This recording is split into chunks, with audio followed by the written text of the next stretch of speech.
Xin chào cô bác, anh chị và các bạn. Hôm nay mình chia sẻ một loại bánh ngọt. Bánh này thì mình nướng cùng những hạt đậu ngũ cốc, những hạt đậu dinh dưỡng rất là ngon luôn. Bánh này thì rất là dễ làm vì mình không có cần phải đánh bông trứng nè, không cần phải tách lòng. Bánh nướng xong rất là thơm luôn á. Cô bác, anh chị và các bạn thích thì cùng làm cho gia đình mình thưởng thức nha. Nguyên liệu ở đây thì mình có 100g đường, 100g hạt. Hạt này là hạt ốc chó nè, hạt điều, hạt hạnh nhân. Cô bác để thêm hạt đậu phộng cũng được. 120g sữa chua, tí xíu nữa thì mình lấy mình cân ra 120g thôi. Cái này mình để nguyên trong hộp á. 100g bơ, 160g bột mì số 8, 7g bột baking powder, một tí xíu vani, 2 cái trứng gà. Thành phần nguyên liệu thì mình sẽ để bên dưới video trong phần mô tả để cho cô bác anh chị dễ chuẩn bị nha. Mình xay nhuyễn cái phần hạt này ra.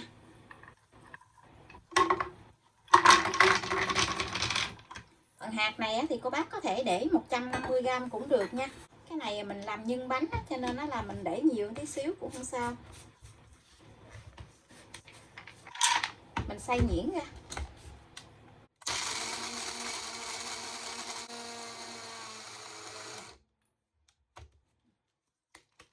Mình xay nhuyễn gì là được.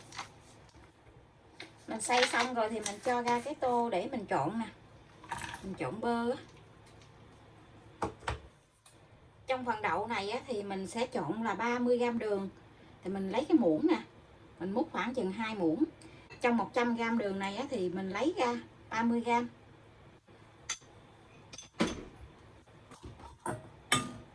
Và 30g bơ. 70g còn lại thì mình sẽ cho vào trong bột nha. Mình trộn tất cả cái hỗn hợp này lại nè. Bơ với đường với đậu mình trộn cho nó đều lại. Bơ thì mình để ngoài nhiệt độ phòng cho bơ nó mềm ra, nó dễ trộn hơn. Mình đi đánh 70g bơ cùng với 70g đường,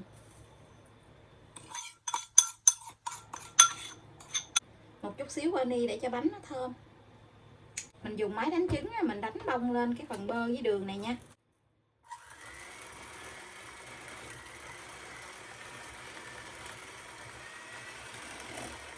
Mình đánh mình vét cái phần bơ này xuống để cho đường với bơ nó đều.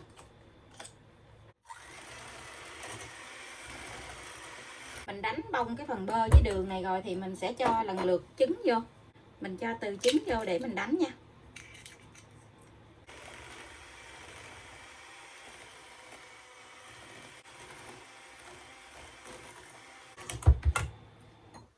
Tiếp theo thì mình sẽ cho cái trứng thứ hai.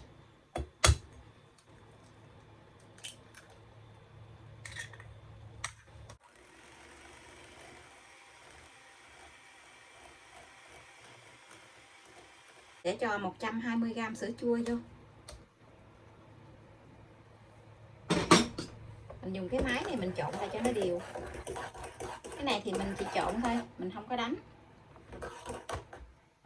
Mình trộn đều rồi thì mình sẽ gây bột vô.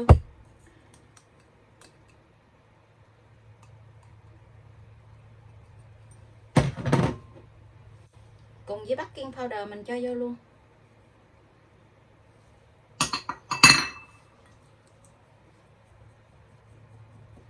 Mình gây bột qua cây gì nè để cho cái bột của mình nó không bị vón cục á. Mình chia ra làm 2 lần để mình gây vô mình trộn nha. Mình trộn tất cả cái hỗn hợp này lại cho đều.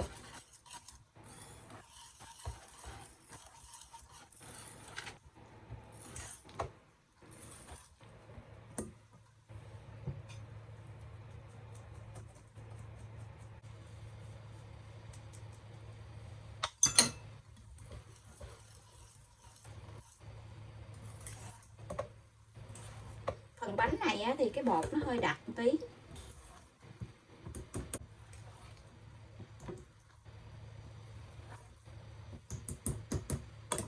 Mình dùng cái muỗng vắt bột này nè, mình trộn lại cho nó đều hết cái phần bột này nha.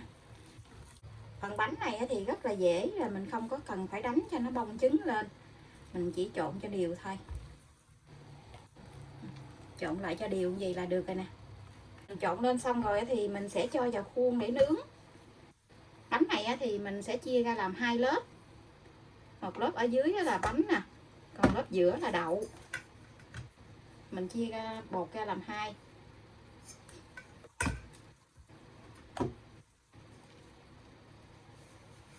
Mình dàn cho nó đều cái khuôn. Khuôn hôm nay là mình dùng cái khuôn đáy gời, khuôn này là khuôn 15.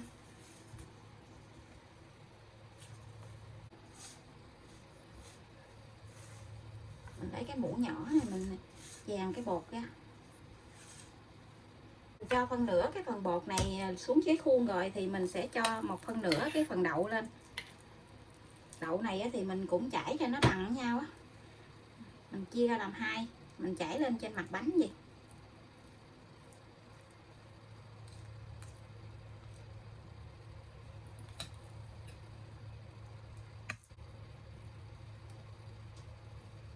Cho một lớp đậu lên rồi thì mình sẽ cho hết cái phần bột còn lại, mình cho lên trên luôn.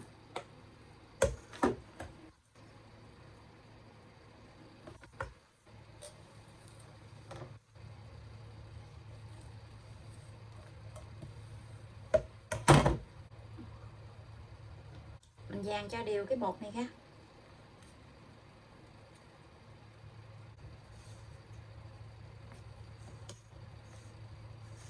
Mình dàn đều bột ra rồi thì mình sẽ cho hết cái phần đậu còn lại, mình cho đều lên trên mặt bánh luôn. Phần đậu này thì mình sẽ cho đều lên trên mặt bánh để cho cái mặt bánh của mình nó đẹp nha. Lúc nãy cái đậu ở dưới thì mình cho không đều cũng không sao, nhưng mà phần trên này là phải đều để cho cái mặt bánh của mình nó đều đậu á, cho nó đẹp.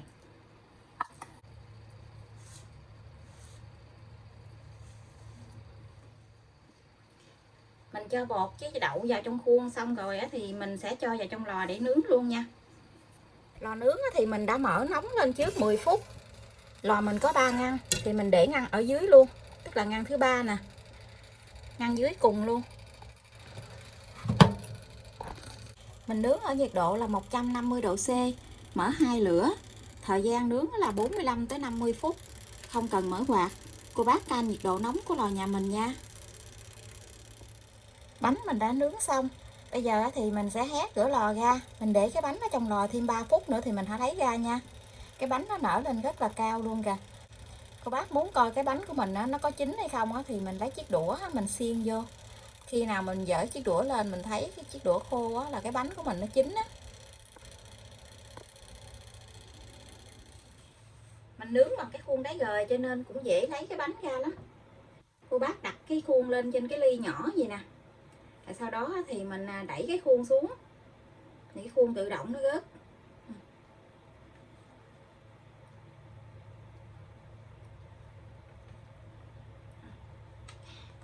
Wow, cái bánh rất là ngon luôn ha. Cái bánh bây giờ nó còn rất là nóng luôn. Mình lấy cái khuôn ra.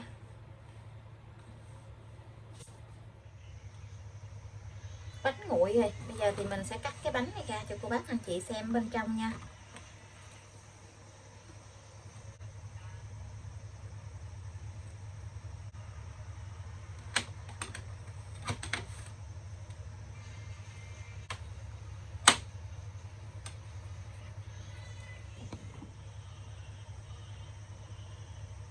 Cái bánh nó rất là xốp luôn á, mà cái đậu này thơm lắm luôn. Những cái bánh mình từng ăn thì cái bánh này mình thấy ngon nhất luôn á. Tại vì cái bánh này nó có bơ nè, có đậu nó rất là ngon luôn, thơm lắm luôn. Mấy hạt đậu này ăn cũng rất là bổ dưỡng nữa. Cô bác anh chị và các bạn thấy thích thì cùng vào bếp làm cho gia đình mình thưởng thức nha. Bây giờ thì mình xin chào tạm biệt, hẹn cô bác anh chị và các bạn lại video tiếp theo. Cảm ơn cô bác anh chị và các bạn đã xem video của mình. Xin chào và hẹn gặp lại.